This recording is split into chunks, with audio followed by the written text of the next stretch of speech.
Welcome to the 2024 Mammoth Trail Fest. My name is Dylan Bowman, joined again by Corrine Malkin. Corrine, I haven't seen you in ages, it feels like. I know, it feels like it's been a long time. When but was it was the last time we did this? UTMB. Oh, UTMB, like, yeah, that's right. Like just a couple weeks ago. Yeah, but I guess this feels different, right? It does. We were sitting in an Airbnb in Chamonix, and here we are in studio in the heart of Mammoth Lakes, California. Home soil. Home soil, home team, home field advantage. And speaking of which, we have the ambassador of the home team himself, Mr. Mammoth Lakes, California, the race director and founder of the Mammoth Trail Fest, Tim Tollefson. Tim, I wanted to say welcome, but really you should be the one welcoming us.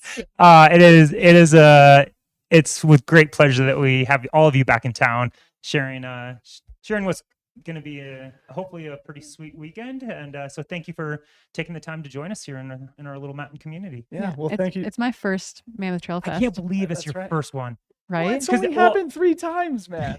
But I I just like said this is going to be the biggest race in North America. I don't know, but it's good to you bailed on us twice, and so now for you're weddings. Here. So yeah, for my own wedding. Dude, you could have gotten married here. That would have been. It could have. Hey, Stephen, bump it back a week. We got to go do commentary at Mammoth Trail Fest. Tim, we'll get to you in a second. Before we get to it, a big thank you to the team behind the scenes, the Mountain Outpost, bringing all the live coverage throughout race weekend. So a big thank you to the whole technical staff, the producers here in studio, the camera runners who will be with us.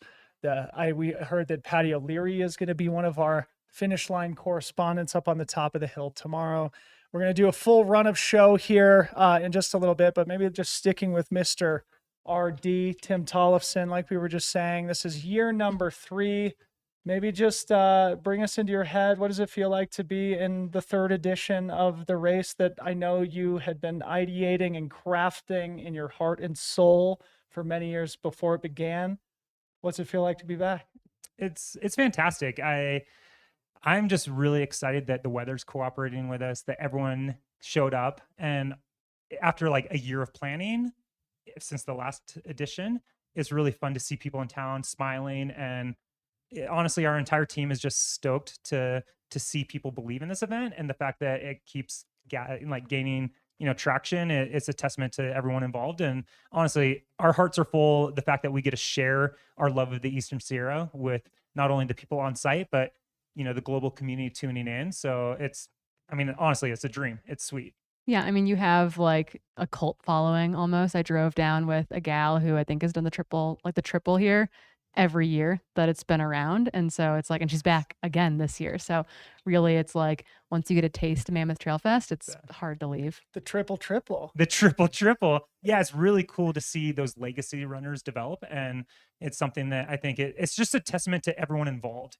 It's, it takes so much to put this thing on. And I think that's a testament to like seeing the athletes and runners that want to come back each year, and like the fact that they believed in us the first year and now they are still here. It's just honestly, it's a dream come true. It's cool. You mentioned the weather. I just pulled into town. We had beautiful frosted peaks as I was traversing Yosemite and made my way here into the Eastern Sierra.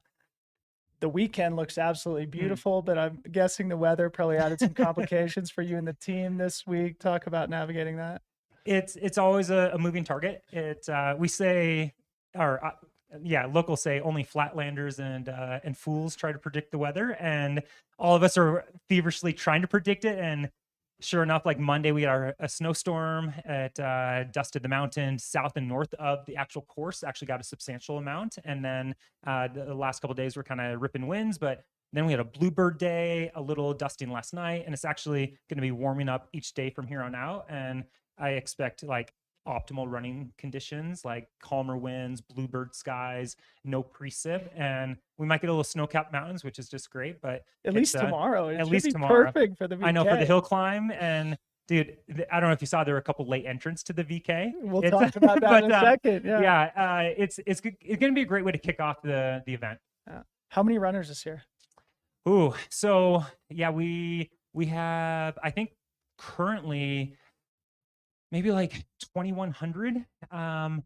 I noticed that, like, I mean, we sold out at like 2,500, but then over the last couple of months, like, people have been withdrawing, and so it's what I think this was a mistake on my part, where I'm so cognizant of like, I want to be respectful of our permit caps. Yeah. And so like, I'm like, the moment we hit one of those, I'm like, shut it down. And then in reality, it's like, maybe we got to be like an airline and overbook, because like, then when I set invites to the people on the wait list, obviously they've moved on and like planned their season. So like we're dropping lower than we were initially, but I think it's actually wonderful, because this is still double of last year. So it's Wow. it's going to be a big kind of test to all of our policies, procedures, and just like all of the ops that we've been building over the last 12 months. So it's still going to be an awesome way for our teams just to get out there and, you know, deliver an awesome experience for our runners. Yeah.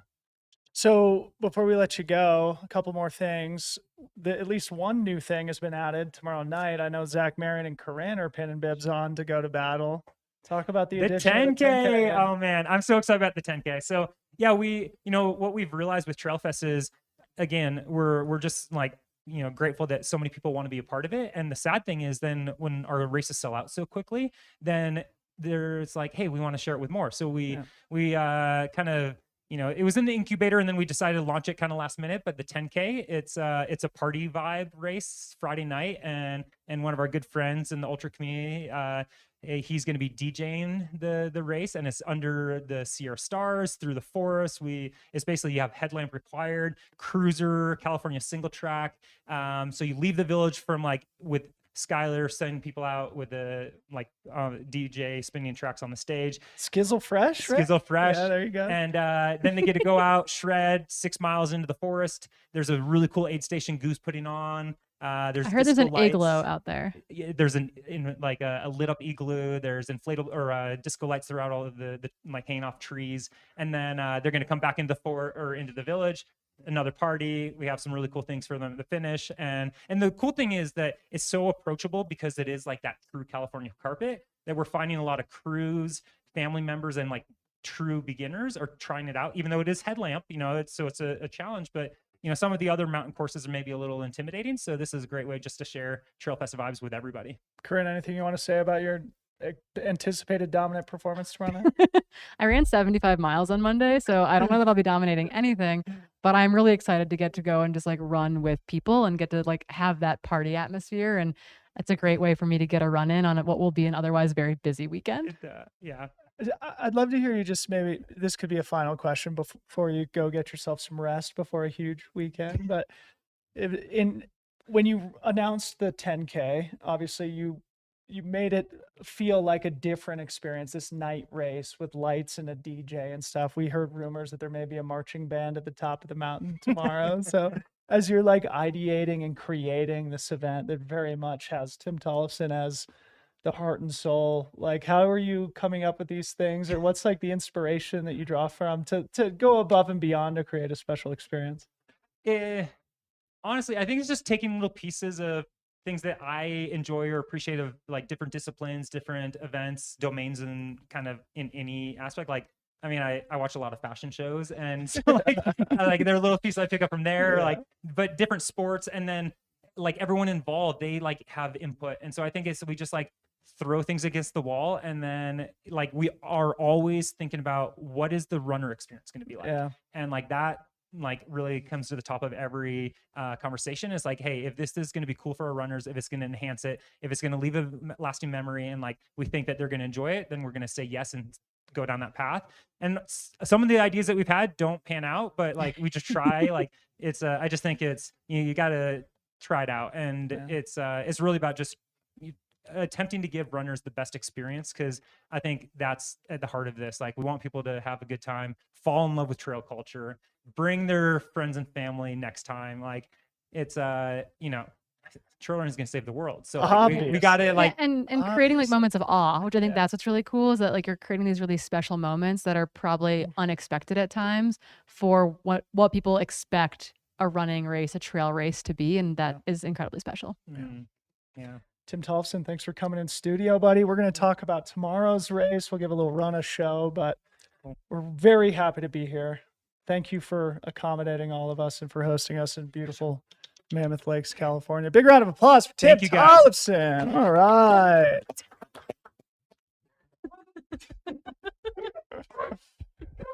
What a great start. What a great start to Tim race and weekend. Nacho out. So we've got the monitor in front of us now, and it looks like we are T-minus 12 hours, 51 minutes to the start of the Dragon's Back Ascent, the uphill race that's going to be starting here at 9 a.m. tomorrow morning. Corrine, maybe we start with a run of show of race weekend, and then we go into the VK before we close it down for the night? Yeah, because we mentioned there's a lot going on, right? There's the VK, it launches at 9 tomorrow. The 10K is at 6:45. So we'll finish up our show, and then I'll go run around in the woods for a little bit. Then you've got a 50K and the kids run on Saturday before we close out the weekend with the Golden Trail World Series race on Sunday, which will be fast and furious for everyone involved. Yeah, so, and that's a bit of a change from last year. They had the Golden Trail race the first day and then finished with the Dragon's Back. I'm very much looking forward to this, to let the anticipation build for the Dragon's Back Ascent, the 50K, of course, the 10K, the kids race, as you mentioned, and then close down with the main event, the coup de grace Golden Trail World Series back at the Mammoth Trail Fest for the second year in a row after an insane race last weekend on my home trails there in Marin County. I wonder how they're bouncing back. I watched that finishing video of the top two men coming down Heather Meadows. Yeah, 1,000+ times. I loved how they synchronized it with Freebird.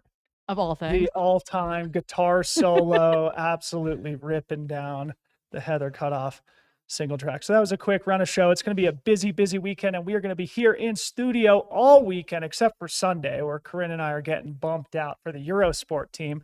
We're not offended. We're not offended. We're not Maybe angry. we'll actually get out for our own runs that morning, which would be not unwelcome. But Corrine and I are going to be planning to sit in these chairs to bring all the action and excitement of race weekend starting tomorrow morning with the Dragon's Back Ascent. So if our kind producers behind the scenes could share the screen that we have here, we've got Andy Wacker's Strava file from his amazing 37-minute, 28-second Dragon's Back Ascent last year. For third place last year. Third place last year. Nothing to sneeze at. Of course, Andy Wacker, one of the all-time great sub-ultra distance athletes from North America. So just scrolling down here to give you a sense of what the course looks like. They start next to one of those beautiful lakes there in the lake basin, just a little bit outside of town, run through a little campground, and then it's pretty much all vertical all the way. One thing that I think is important, Corrine, have you ever run this section I before? haven't. I've actually skied up here in the sense that like we used to host a biathlon race up on the mountain and we'd have to like cat track an automobile to get up there, but I haven't run the Dragon's Back race. But I do know that, you know, there are progressively steep parts, but at the same time you're seeing that kind of flatter start. It's also technically a little bit under a VK. It comes in around 2,400 feet of climbing, but right around that 5K mark, which is what we like to see for like total distance on most of these races. Yeah, exactly. So I have run this a number of times, and it is definitely more runnable than your traditional VK. Not to say that it's easier, though. It's actually a little bit difficult, challenging, and different or compared to what a lot of these athletes have faced in the past in terms of just the terrain. So obviously we're starting at high altitude, which will be a factor and something that we talk about all weekend, starting above 8,500 feet and then closing things down just above 11K, just above 11,000 feet. That is painful no matter how high your hometown is. So that's certainly a variable that the athletes will be confronting tomorrow. In the early stretches of the trail, sort of on these lower switchbacks, it's a little bit technical, nothing that's too challenging, but definitely slows the athletes down a little bit. And then as you get further up, you have this ubiquitous sort of Sierra pumice terrain that's sort of like this crushed gravel, almost feels sandy. So just something that we'll talk about tomorrow. But as we talk about the course, just a few of the variables that the athletes will be confronting on the hill tomorrow. Yeah, and I mean, the views from the top are breathtaking, and I'm really excited that we will have a infield correspondent at the summit to get those finish line podium interviews for us. Again, Patty O'Leary will be up there.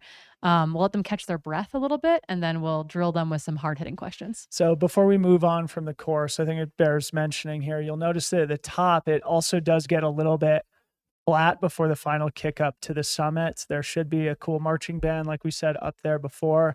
But the final stretch here it could be sprint finish type territory. Great adjusted pace there of under 5 minutes in the final 10th of a mile is pretty mean. Yeah, absolutely. And then the other thing I wanted to mention before we move on and talk about the field includes somebody who is going to be in the field tomorrow. That is Mr. Remy Bonet, who last year on this segment absolutely took it to the woodshed, took something in the neighborhood of 10 minutes off a 3.1 mile, 2,500 foot ascent segment on what is the local test piece at Mammoth Lakes. So testament to just how great Remy Bonet is as just a pure uphill athlete. Yeah, 32 minutes I think was what he clocked during it. So, and again, he actually just took a big Strava CR in your own backyard, showing up to do the infamous Mount Tam hill climb in under 29 minutes. So the guy's got wheels, and we expect it to be a impressive performance again tomorrow. How rude is that? So Remy has got Pikes Peak, Mount Tam,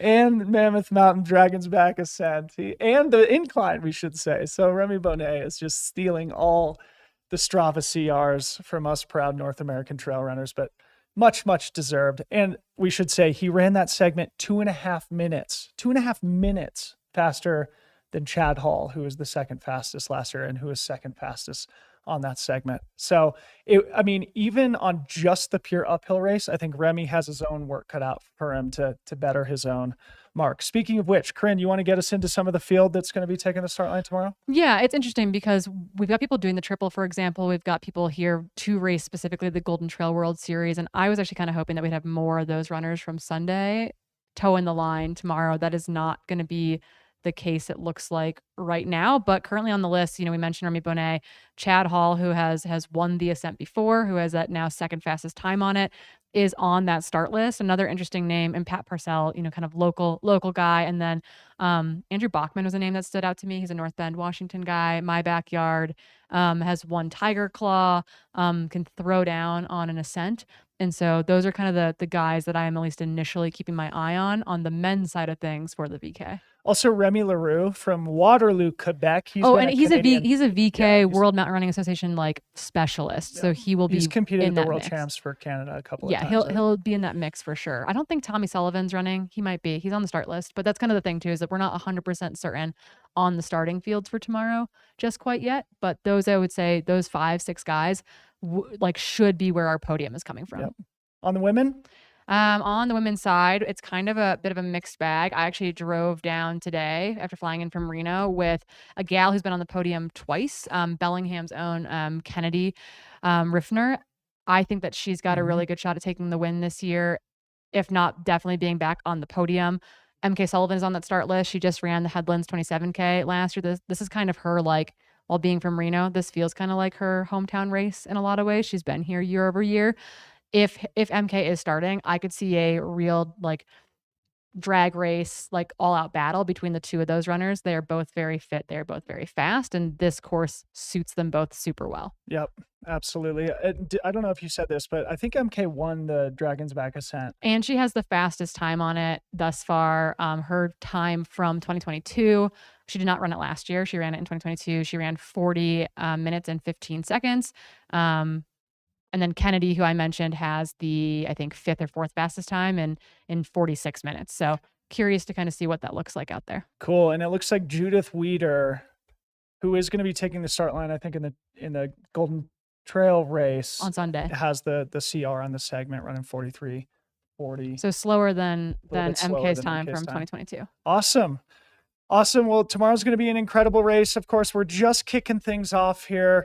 The race starts, as I said, at 9 a.m. tomorrow. We're going to go live here in studio at 8:45. As Corrine mentioned at the top of the show, once the race is finished, we're going to have some athlete interviews at the top of the mountain. We're going to sign off at that point, and then we're going to come back in the evening with a fun sort of trailgating recap show. We'll bring some of the athletes in for some interviews. We'll do a deeper recap, and then we'll preview the 50K, which will kick off on Saturday morning right here in the village. We can probably place bets on the kids race as well at that point.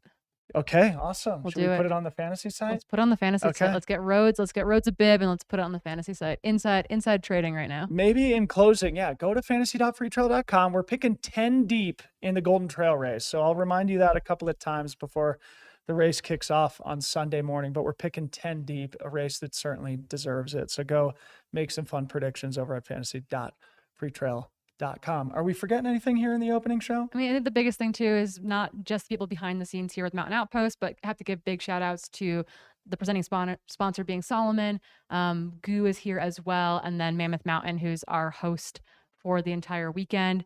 Could not be done without all those entities involved. Amazing. Well said, Corrine. Great place to end it. A big thank you to everybody for tuning in. Thank you to the team behind the scenes. Thank you to the host race organizers, Tim Tollefson and his team, for coming in studio and joining us and for their hard work leading up to today's race and throughout race weekend. For Corrine Malcolm, I'm Debo. We'll see you at 8:45 tomorrow morning. Peace out.